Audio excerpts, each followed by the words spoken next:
Welcome to the Northwest Territories.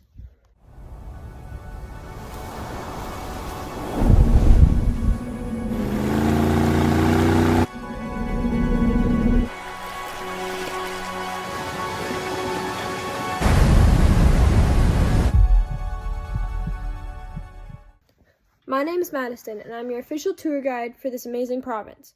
Before we go anywhere, it's important to note that there are so many amazing experiences in this province, and I'm only highlighting a portion of them. We should know what we're getting ourselves into. The Northwest Territories weather can be unpredictable and very vast. In summer, it can reach up to 35 degrees Celsius, but in the winter drop to below minus 40 degrees Celsius. The Northwest Territories is home to the biggest river, the Mackenzie River, and has some of the biggest lakes in North America. It is home to many animals we don't normally see, like caribou, polar bears, wolves, bison, mountain goats, whooping cranes, moose, turtles, beluga whales, and a variety of fish. Not only does this land have its own attractions, but in this province, it's possible to see the northern lights for up to 240 nights of the year, alongside our vast galaxy. With 6 national parks, this province has some wildlife you've never seen so close, clean water, and brilliant skies. There are 5 main geographic regions in this beautiful province: the Northern Slave, Southern Slave, Deco, Seto, and Western Arctic. We'll be talking about all 5 and what magic each of these captured.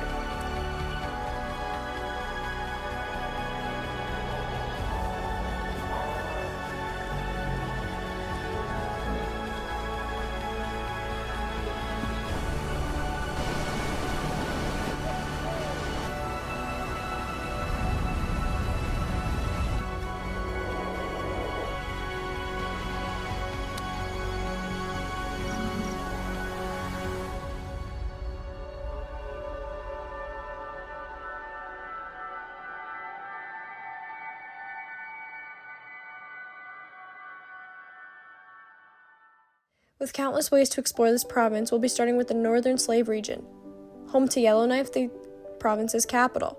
Yellowknife is right on the northern shore of the Great Slave Lake and is the sunniest city on Canada. Yellowknife is also the largest city in the Northwest Territories with a population of just under 20,000 people. This place was founded in 1934 and got its name from the Yellowknives Dene First Nations who made and sold copper tools. In the Dene dialect, Yellowknife is known as Sambake, which means where the money is. This is because of the rich gold mining history, as well as the diamond deposits found in the late 1990s. The Northern Slave region is rich in minerals like gold and diamonds, and actually houses the oldest rock in the world, a 4-billion-year-old Akasta gneiss. Being in the Canadian Shield terrain, the ground is very rocky and full of gorgeous streams and rivers that lead to the Great Slave Lake. This is where the forest and the barren lands begin. Théodine Dene National Park Reserve resides in this region and is known as the Land of the Ancestors. This park is the newest of Canada and has great spiritual and cultural importance to the Indigenous peoples, so it is co-managed by the local Indigenous people to help visitors learn the importance and be respectful. The Northern Slave region is home to the Tiklo people, the most populous Indigenous nation of the Northwest Territories. These people used to live a nomadic lifestyle, following the caribou throughout the year. They traditionally speak Dogrib, however, because of the history of residential schools and underrepresentation, only 2,600 people can still speak this language throughout Canada. The Great Slave Lake is the world's 10th largest lake and North America's deepest lake, being 614 meters deep and covering roughly 27,000 kilometers. On the southern side of this lake is the Southern Slave region of the Northwest Territories. This is known as the Gateway to the North and is mainly boreal forest. Fort Smith is one of the only towns you can contact for information, with roughly a population of 2,500 people. The Southern Slave region is home to the Cree, Chippewayan, and Métis Indigenous people, where they have many events and celebrate their culture. South Slave is known for their festivals, the Heyday festivals, South Slave Paddle Fest, Enterprise Gateway Jamboree, and Dark Sky Festival, dedicated to exploring the cosmos and seeing the roaring northern lights. The Wood Buffalo National Park resides in this region, being bigger than Switzerland and the largest national park in Canada, covering 45,000 square kilometers. It is home to gorgeous wildlife, the Salty Plains, rapids, the Cultural Museum, and Pine Lake Beach. Moving around the Slave Lake and moving west, there is the Deco region, known as the Kingdom of the Mountains. This region of the Northwest Territories borders both BC and the Yukon, sharing their gorgeous mountains and endless landscape.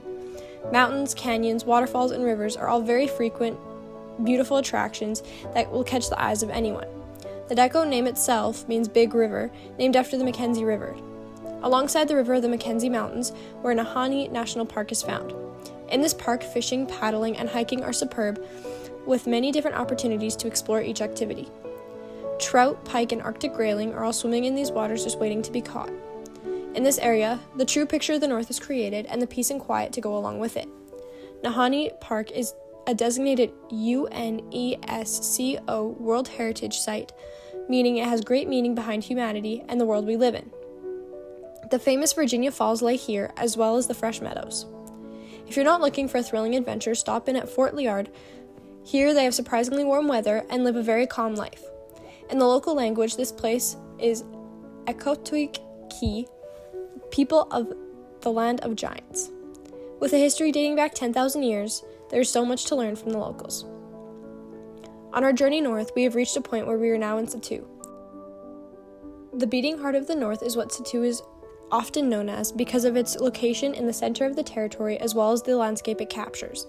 It is home to many waterways like the Great Bear Lake, where some of the biggest trout in all of Canada live, a range of grizzly mountains, and grassy hills. The west side of this region is home to some of the most exquisite northern wildlife, the mountain goat, caribou, moose, and other wild game. The only way to explore the west side of this region is known as the Canal Heritage Trail, the only successful route taken by humans.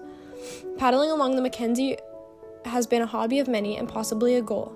With rapids and currents, you're sure to find some amazing fun. Natitsiko, meaning the mountain shaped like a porcupine, is named for its spine-like peak, long sacred to the First Nations of the area. This national park was created in 2014 in this region and contains wonders.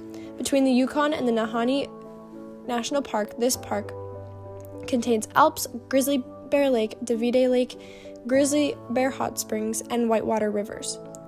Here, you can either land by plane to access these adventures or take certain trails that are marked out. Here, there is always a thrill to be chased, and the hard part is picking which one. Continuing on our journey, we are heading to the Western Arctic. Here's where Santa's workshop is, housing the reindeer, muskox, and caribou. Here's where you can see the beluga whales and polar bears right off the shore.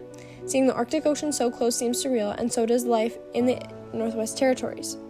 No matter the tough weather conditions, the Gwich'in and Inuvialuit people settled and have lived here for centuries, long before the Northwest Passage was founded in 1903. Here's where the Dempster Highway ends and winds around Dawson City and the Yukon. Here's where Canada meets the Arctic Ocean. While we're so north, there are more things to do than you would think. Looking into Inuvik, built in the 1950s as a police station. View the rare birds and wildlife you can't find anywhere else. Explore the last two national parks in Northwest Territories, Iqaluit and Tuktoyaktuk. Learn more about the Man Trapper and see it for your own eyes. Are you a fan of golf? Fort McPherson is where the northernmost golf tournament takes place. Push yourself to visit Tuktoyaktuk, one of the most northern communities in the world, where you can dip your toes in the Arctic Ocean and see what life is really like with little contact with other people. Well, this is where I bid you farewell to go host the next tour around this magical place. I hope you had a great time learning about the hidden treasures the Northwest Territories has to offer, from wildlife and recreation to villages and history. Hopefully I've convinced you to take a second look at it when you're planning your next getaway.